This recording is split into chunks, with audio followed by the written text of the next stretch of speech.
Welcome back to Fair's Fair, and today we're going very unscripted, unfortunately, because our writer has escaped. Don't worry, we're hunting him down, and we are prepared to bring him back dead or alive. This was a controversial decision, but it was eventually decided by unanimous vote that the condition of dead or alive would not affect the outcome of the writing of the script. But hey, today we're talking about theme! You know, that thing that everyone puts into their show or their movie. It's a rather important part. It's about what the message of your movie or show is, and here's a shocker, it doesn't have to be unique. Just because someone else has done the theme before does not mean you can't do the same theme. But specifically, we'll be talking about something that absolutely baffles me. The fact that some people will just throw out a theme for their movie without any consideration as to whether or not it made any sense in their movie. Wonder Woman 84 had this problem too. Their entire theme seemed to be nothing good is born from lies. Lies are a bad thing, dishonesty is bad. But their entire movie seemed to be showing that, you know, getting something for nothing without putting in the work is cheating, and you shouldn't just wish yourself to success, a more careful what you wish for kind of thing. Either one of those, either careful what you wish for because it might not be what you need, or the theme of don't attempt to steal success that you didn't earn, both would have made a fuck ton more sense than lies. But that's not what we're talking about today. Today we're talking about Altered Carbon, my favorite cyberpunk dystopian story with a complete nonsense theme. Now, you all know my stance on immortality. I believe it's good. But the theme of this, as stated by the main character in several scenes and restated several times by the main character, is that he believes that living forever is a bad thing. It takes away something that makes you human. Presumably because it makes all of the rich fat cats at the top of the structure in their world, you know, kind of overpowered, or more accurately, assholes. But this doesn't really line up for me, because, you know, there's a lot of assholes in their world, and not all of them are the immortals. There's plenty of puny mortals who can't afford to live forever, down on ground level, who very much are mortal. Because if they get killed, they don't come back. They can't afford a new body, so they'll just be left in storage or thrown out. But for those who don't know, essentially there's a stack in your vertebrae that stores your consciousness, and they can move you around from body to body. The rich people just clone infinite amounts of spare bodies for themselves, and the poor people have to get new sleeves or, you know, bodies to put themselves into. Assuming they can even afford that. But of course, plenty of the people who in no way could have possibly afforded that are assholes in this show, so it's not like it's exclusive to those who have lived a really, really long time. In fact, the only thing that seems to set the super powerful people in Season 1 apart from the normal people is, well, they have obscene amounts of money that they use to buy their way through politics. That's more of an issue with their society than with them living forever. You could claim that living forever has exacerbated the problem, but that's still not the fault of living forever. That's not because they lived too long and lost what made them human. They were like that before, they just didn't have long enough to sustain it before. They haven't been made less human, they've been given more opportunity to be assholes. At which point your problem seems to be that people bribing politicians are assholes. Which, I don't know, I kind of already knew that. Maybe that's a revelation to some people, but definitely not to me. But let's get some stuff out of the way. I did enjoy the series. Like, I fully enjoyed it, mainly because of Poe. Everything about Poe I loved. His entire story, everything about him was beautiful. I loved every last inch of his story. That is not to be underestimated, and it is something that should be noted. I loved Poe, I loved the main character, and I loved the story they told, the way he went about detective, the way the characters interacted with the world. Granted, some of them seem to have just undue suspicion for some reason, but Other than that, the main character was an amazing elite at what he did. He's essentially some kind of super soldier of the mind, really good at using the sleeve he's in regardless of whether or not it was original to him, or whether or not it shares any aspects with him in the first place. It also gives him several other abilities that, they get into later, but that's not important. I did love how he went about discovering the issue, discovering who really did the bad thing of killing a guy. It was good, and even the reveal was good, but the theme they were trying to force over the story didn't make any sense there. They were trying to force over the theme that they were less human by living longer, but that directly contradicts everything that you've actually done. The only person with, really hard morals that he refused to ever break was the fucking immortal rich guy. I mean, yeah, you could say he's a terrible person because he buys out politicians. Yeah, you could say he's a bad person because he has a fetish for abusing people. But he only ever hurt or killed the sleeve that the hookers were in, and it was consensual the whole way through. They knew he intended to kill the sleeve they were wearing, and they were obscenely compensated for it, usually with a better sleeve and more, which for a hooker is probably a really good compensation package. He paid out the ass for that service of being able to kill the sleeve they were in.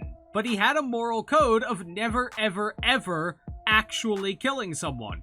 This man had gone his entire immortal life, longer than most other people, never killing anyone. And he refused to break that. You can't tell me that it made him less human when the entire reason your entire story happened was because he wanted to investigate who had killed him. And spoiler alert, folks, this is where it gets to spoilers. Plug your ears, watch the show, whatever, blah, blah, blah, blah, blah. He killed himself. His wife drugged him so that he would kill the next thing he fucked, guaranteed. Gave him a drug that just turned him into a crazed beast, essentially. Then, after he had accidentally killed someone in his drug-fueled rage, he couldn't handle it, so he blew out his own stack in order to not have to have that memory. This was before the correlative update that went to his backup mind in a cloud storage. The backup mind woke up, got put into one of his new clone bodies, but didn't have memory of what happened to him. Now, here's where it gets interesting, because living long had nothing to do with people being assholes here, since he lived really, really long, but he was the only good person other than the main character and Poe. The whole reason his wife drugged him into killing someone was because she was doing something as a favor to an evil other immortal person who was running a secret snuff ops porno paradise whorehouse in the sky. This whorehouse in the sky dealt with real death, where you actually killed the person and not just their sleeve. So they tricked him into killing someone in the whorehouse in the sky so that he would vote against a piece of legislation that would have allowed them to temporarily re-sleeve people who were murdered in order to find out who killed them, even if they had religious coding that said you weren't supposed to resurrect them, for religious reasons. And yeah, you could argue, oh, well, that's not respecting their religious rights. Well, they're trying to find murderers. So, at the end of the day, he was trying to do a good thing. But of course, this would be an issue because faking religious coding and offing people was kind of the only way she kept the fact that she did real murder up in her whorehouse in the sky a secret. Naturally, if it got out she was doing real murder, that would be a problem. And she can't just murder anyone who's a witness that she can't deal with anymore, because then there'd be bodies dropping all around her. So instead, she did accidents, where the sleeve died, and then just put fake religious coding into their stack, so that people would think they don't want to be spun back up and put into a new sleeve, and so they wouldn't be. His legislation would allow them to give some final thoughts, especially if they were, mugged in an alleyway and shot in the head. This would allow them to, confess to things that they knew about her operation, which she couldn't have. So she convinced his wife to drug him so that he would kill someone so that she could have him by the balls, but instead he shot himself because he's a moral person. Out of everyone there, he was the only moral person. And of course, how they figured all this out and how they managed to deal with it in the end, again, amazing. I love the planning. I love how they worked through everything. I love how they kept it secrets and played mind games. It was well done. So why the fuck weren't the people who were working on the overarching theme on the same page as the people who wrote the damn story? And then they move on to Season 2, and you know what? Season 2 didn't even seem to be doing much better. Like, I liked Season 2, it was pretty good. But again, they were going for the humans are assholes and we live too long kind of thing. Well, in this season, it's all about the fact that apparently we stole this technology for the stacks by finding an quote-unquote abandoned alien planet. Now, by the way, this alien planet was apparently a militaristic race that had built a satellite network that was so powerful that literally nothing anyone could do in a spacefaring society could ever destroy even one of the satellites. Like, it's outrageous how high-tech these were, and they were a militaristic society that died off and apparently were fighting a war or were afraid of someone else. Another race, perhaps, which was objectively a much more interesting story than everything that happened in Season 2. Like, what the fuck were these guys afraid of? They built a massive planet-wide defense grid shield network. Who the fuck was kicking their ass? The only reason humans got on the planet was because one of the shield grids didn't work. And as far as the show is concerned, we didn't know why, we didn't cause it, and we still can't find anything out about the shields themselves. They're still there, and we still can't control the satellites. So what the fuck were they afraid of? But Season 2 was again about, you know, we live too long, and this time they decided to broaden it out to humanity is just assholes. Look, I know humanity has done asshole things, and, you know, there were asshole people who did asshole things because, yeah, the planet wasn't abandoned when they got there. Turns out they showed up in some kind of alien nursery while they were all in hibernation. And the people who had traveled there decided, well, we didn't come all this way just for nothing. It's a viable planet, and they're all in pods, so... Yeah, it turns out they just slaughtered a whole bunch of alien babies. The alien decided, well, I'll just kill the people on the ship, and if I can't do that, I'll kill all the humans on the planet. And he is arguing that, well, it's not all of humanity's fault. So therefore, even if he can't kill all of the people who were involved, he still shouldn't kill everyone on the planet. But of course, this isn't a story about all humanity being assholes or the endless march of progress, because all the people who were involved in killing that entire nursery full of baby aliens and shit, well, they hid it. Because, you know, the majority of the human race would not be okay with what they did. Like, if the majority of the human race wouldn't be okay with what they did, then isn't that just proof positive that the hero's right and humanity is worth saving? So the enemy doesn't really have a leg to stand on. I mean, one of the guys who it hunted down actively welcomed death because he believed he deserved it, which didn't make much sense because he actually told them not to start firing, never fired a shot himself, and literally couldn't have stopped them if he tried. They all had guns. His greatest sin was the fact that he never actually told anyone what they had done. But then again, he would have died if he had, so that still has nothing to do with living too long, because he probably wouldn't have told anyone in a normal life either, because then they would have been killed. And people want to live longer. Maybe I'm misremembering, but the main characters still seem to be harping on the idea that people live too long. And while I don't agree with that on a philosophical stance, I mean, you know, go back, watch my video on it, that doesn't change the fact that your own story doesn't seem to actually be about what he keeps mentioning. What you keep mentioning. The thing that keeps coming up. Oh, well, the creator of the technology says she wishes she never created it. Okay? That doesn't make it wrong. Acting like a creator of a technology has the inherent right to decide whether or not something is moral is idiotic. Just because they developed the technology doesn't mean they have some kind of moral insight into it. The man who made the GIF format said it's pronounced GIF, but that doesn't make any fucking sense. Why would it be pronounced GIF? There's already a peanut butter pronounced GIF. I could have sworn there was a file type that started with a J that was pronounced GIF already. Why on earth would you call a graphical interchange format, or whatever it stands for, starts with graphic, GIF? You could go with GIF, thereby assuring that there is under no circumstances a way that it could be misinterpreted as anything else. because there's nothing else called GIF. There is, however, an incredibly popular brand of peanut butter called Jif. Granted, there's very few situations under which you'd actually get the two confused, but, you know.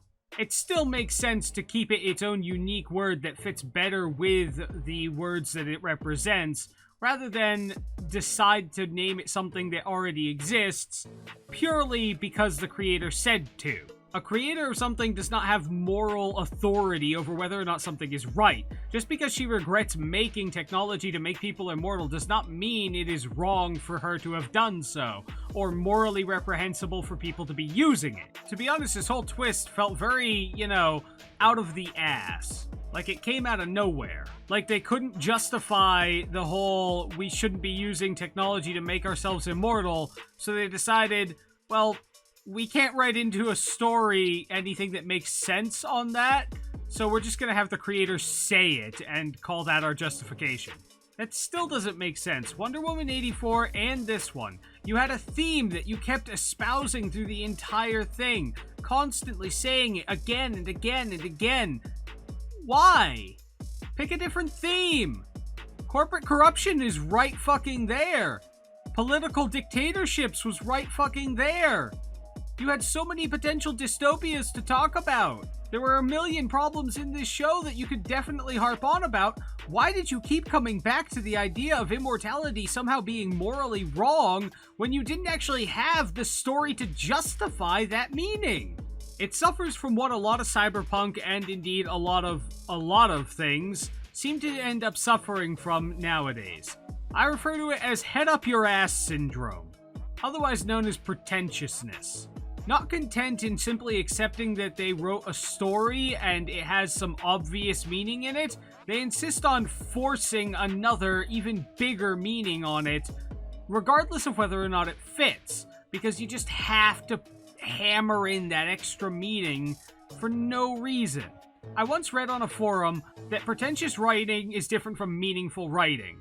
Meaningful writing is using writing to show you something, whereas pretentious writing is trying to make you see things. And I think Altered Carbon represents this really, really well, because there is no good justification for the idea that we lived too long in that series, but damn did they try to make you think there was. But if you disagree, I'd actually really like to know you all's take on the show Altered Carbon. I still enjoyed it, even though this theme really did kind of upset me since there was no justification for it in the show. But did you see a justification? Is there something that you feel that I've missed? Feel free to let me know in the comments. Like, comment, subscribe, all those things that help me exist as a channel. And if you just want to tell me how stupid I am for reading too deep into a story, feel free to go down to the comments and do that too. And remember to be entertainingly angry.